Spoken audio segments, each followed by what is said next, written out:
There are a ton of new and amazing weapons in the Shadow of the Erdtree DLC, and in today's video I'm going to be showing you exactly how to get a bunch of these that you can get right at the beginning of the DLC without having to fight any bosses and just exploring the open world, like this light greatsword MiLady. The light greatswords might be my new favorite weapon in the game so far, and you can actually get MiLady within just a few minutes of entering the DLC. Its moveset is pretty awesome and it strikes incredibly fast. The R1 attack is pretty quick, and you can actually charge up the heavy attack, and it's pretty quick as well. You can actually chain it together, and many of you will be familiar with the Ash of War, which is Impaling Thrust. Now, we will be showing off quite a few weapons in this video, but we're going to start off with MiLady, which if you go from the Gravesite Plain Site of Grace, you're going to head north. You can pick up the Site of Grace right here and cross this bridge into this area where you can pick up the Castle Front Site of Grace. From here, you can just run across this bridge. Now, when you first run across this bridge, there is going to be a giant troll here in your way. You can run past it or choose to fight it if you so desire, but you can continue running up these stairs. And then we are going to head to the left side here, where we're going to run around this corner. You can avoid all of these creatures along this path here. And there's going to be a ladder just in front of you that we're going to climb up. At the top of this ladder is going to be a chest with MiLady inside. Next is another new weapon type, the Throwing Blade. This is the Smithscript Dagger. You can get early in the DLC without having to fight anything, although it does require strength, dex, intelligence, and faith to use. Now, your light attack is essentially just throwing out these daggers at your enemies. You can chain that together. Then you have a heavy attack that is a longer and farther throw. You can also do basically chain two of these back to back. The Ash of War is Piercing Throw, which is a farther and stronger throw than your heavy attack. It's an interesting weapon, and I'm curious to see how people are going to build around all of the new weapon types in the game. To get this, you can go from the Castle Front Gate, and then you're going to run south along this route right here, and then up this path where you're going to find the Ruined Forge Lava Intake. Now, from this Site of Grace, we just need to head down inside. We're going to follow this path to the left, and we're going to go down these stairs. Now, from this Site of Grace, we're just going to head into here, and we're just going to follow the path. There's going to be a ladder that we can go down right here, and thankfully, we don't have to defeat any bosses to be able to get this particular weapon. We're going to go down the stairs to the right. Let's keep following this path. Then you're going to turn left right past this little magma drop. And then once you get into this big room, you can hop down right here. And we're just going to continue through.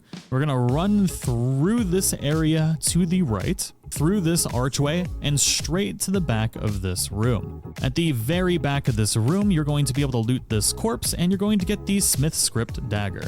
Next, we have the BackHand Blade, which is another weapon type that I really want to experiment with. This requires strength and dexterity, and its Ash of War is Blind Spot. I really like this new weapon type. The light attacks chain together pretty quickly, and you can also chain it together with the heavy attack, and you can continue doing the light attacks after as well, which is really nice. Now, you can charge up this heavy attack as well for a farther and stronger dash. Now, the Ash of War, you kind of dash around and then do this stab, which you can then chain together with your light attacks. This is by far the easiest weapon to get. If you go to the Scorched Ruins Site of Grace, you just need to ride north to this location right here. If you're really excited about this particular weapon, you can literally get it within a minute of getting into the DLC. You just ride from the Site of Grace and north to this little archway right here. There's going to be a couple of mobs outside of it, and you can pick it up from right here. Now we've got the Great Katana, which is another new weapon type, which has the overhead stance Ash of War.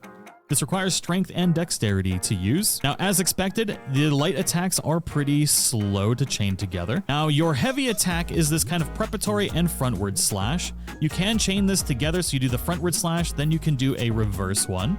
Now, the interesting part here is the Ash of War. If you hold this down, you enter a new stance. If you tap the light attack button, you'll do this dash forward. The heavy attack in this stance is really nice. You get this dash forward with a triple hit. Now, to be able to stay in this stance, you will need to hold down the Ash of War button, and you can't spam attacks. If you spam attacks, then you're going to exit out of this particular stance. There is a reason that you might want to stay in this stance, because there are new things like Rolana's Cameo, which enhances attacks executed after maintaining the same stance for a while.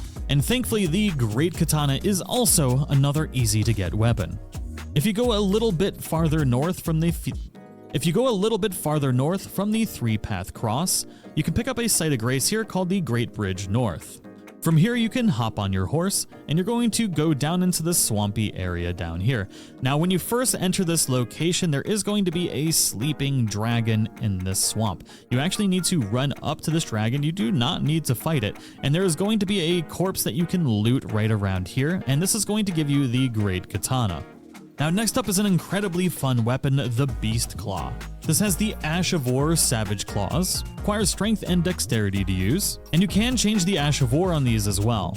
The light attack combination on here is pretty dang quick, and you have a heavy attack that crouches down and slashes down at your enemies. Now, the Ash of War Savage Claw is freaking awesome, and it attacks very, very quickly. This is going to be a very fun new weapon, and I will be making a build around this very soon. To get this, you're going to want to go from the gravesite plane, and you're going to go southeast here to this tree right here. There's a very small NPC that kind of wanders around this little gravesite, and that is Loger the Beast Claw. You might need to walk around this area a little bit to be able to find him, but he's typically in this area right here. And what I love about this particular NPC is it's very much like Wolverine, even has a very Wolverine-ish hairstyle, and is absolutely crazy to watch run around. But once you take him down, you're going to be rewarded with the Beast Claw. Now, next up is one I think a lot of people are going to be excited for, the new hand-to-hand DRYLEAF arts. You need strength and dexterity for this. The light attacks chain together very quickly, and the idea of just punching and kicking things in the face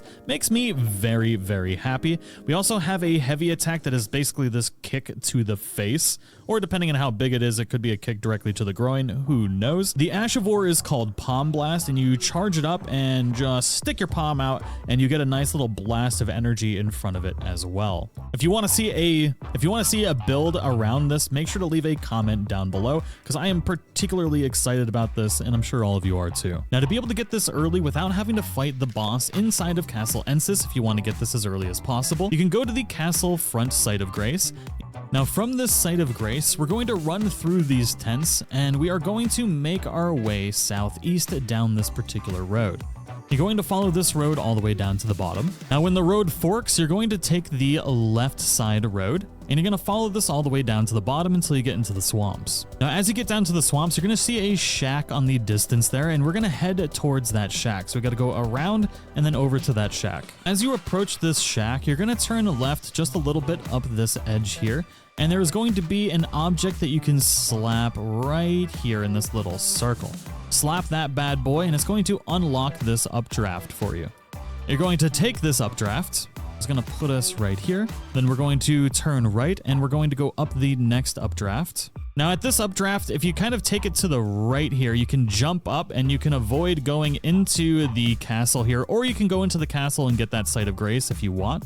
We don't need to for this particular process that we're going through. So it's going to continue running around this particular castle. Now, as you get to the edge of it, if you continue straight, there is a site of Grace that you can pick up right here, just in case you want to grab it.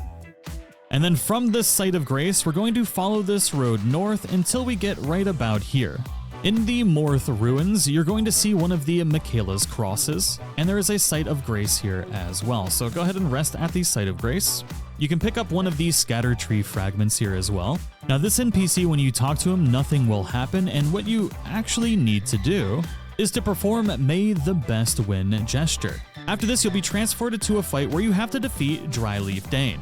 And then once you defeat him, you'll be transported back. And then next to the Michaela's Cross is going to be an item you can pick up. These are the DRYLEAF arts and Dane's hat. Another new weapon type is the Perfume bottle. This is the FireSpark one, which requires dexterity to use. It obviously does fire damage. There are a bunch of different types of these bottles that do different types of elements. You can get poison, fire, and I'm sure a bunch of others as well.